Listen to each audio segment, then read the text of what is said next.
एक शहर में एक अमीर सेठ रहता था। उसके पास बहुत पैसा था, अनेक फैक्ट्रियों का मालिक था। एक शाम अचानक उसे बहुत बेचैनी होने लगी। उसने डॉक्टर को बुलाया और अपनी जांच करवाई, पर कुछ भी नहीं निकला।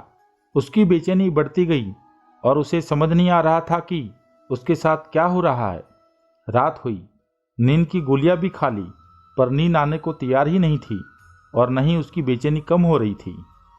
वह रात को उठकर 3 बजे घर के बगीचे में घूमने लगा और घूमते घूमते उसे लगा कि बाहर थोड़ा सुकून है, इसलिए बाहर सड़क पर पैदल निकल पड़ा। चलते चलते हजारों विचार मन में चल रहे थे और वह घर से बहुत दूर निकल आया था और थकान की वजह से वह एक बेंच पर बैठ गया।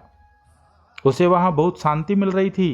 इतने में वहाँ एक कुत्ता आया और उसकी चप्पल उठाकर ले गया। सेठ ने उसे देखा तो वह दूसरी चप्पल उठाकर उस कुत्ते के पीछे भागा। कुत्ता पास के ही एक झोपड़ी में घुस गया। सेठ भी उसके पीछे था। सेठ को करीब आता देख कुत्ते ने चप्पल को छोड़ दी और चला गया। सेठ ने गहरी सांस ली और अपनी चप्पल पहनने लगा। इतने में उसे किसी के रोने की आवाज़ सुनाई दी। वह और करीब गया तो उसे एक झोपड़ी में किसी की आवाज़ आ रही थी।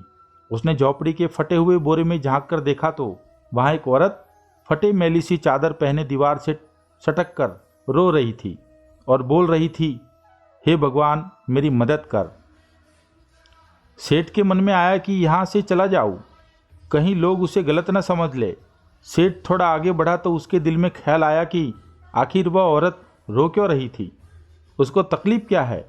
उसने अपनी दिल की बात सुनी और झोपड़ी में जाकर दरवाज़ा खटखटाया। उस औरत ने दरवाज़ा खोला और सेठ को देखकर घबरा गई। तो सेठ ने हाथ जोड़कर कहा, घबराओ मत, मुझे तो सिर्फ यह जानना है कि तुम रो क्यों रही हो। औरत के आंखों में आंसू टपकने लगे और उसने पास ही एक छोटे से बिस्तर में लिपटी हुई उसकी 7 साल की बच्ची की ओर इशारा किया और रोते रोते कहने लगी, मेरी बच्ची बहुत बीमार है, उसके इलाज के लिए बहुत खर्चा लगेगा और मैं तो घरों में जाकर झाड़ू पोछा लगाती हूँ, जैसे तैसे हमारा पेट पालती हूँ, मैं कैसे इसका इलाज करवा पाऊँगी। सेठ ने कहा, तो किसी से मांग लो। इस पर औरत बोली, मैंने सबसे मांग कर देख लिया, खर्चा बहुत है, कोई देने को तैयार ही नहीं है। उस सेठ ने उसे समझाया, कहा, ऐसे रात को रोने से क्या मिलेगा। उस सेठ ने उसे समझाया, कहा, ऐसे रात को रोने से क्या मिलेगा तुम्हें।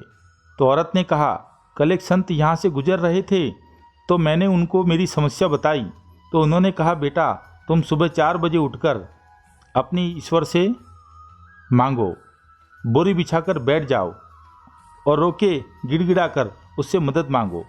वह सबकी सुनता है और वह तुम्हारी भी जरूर सुनेगा।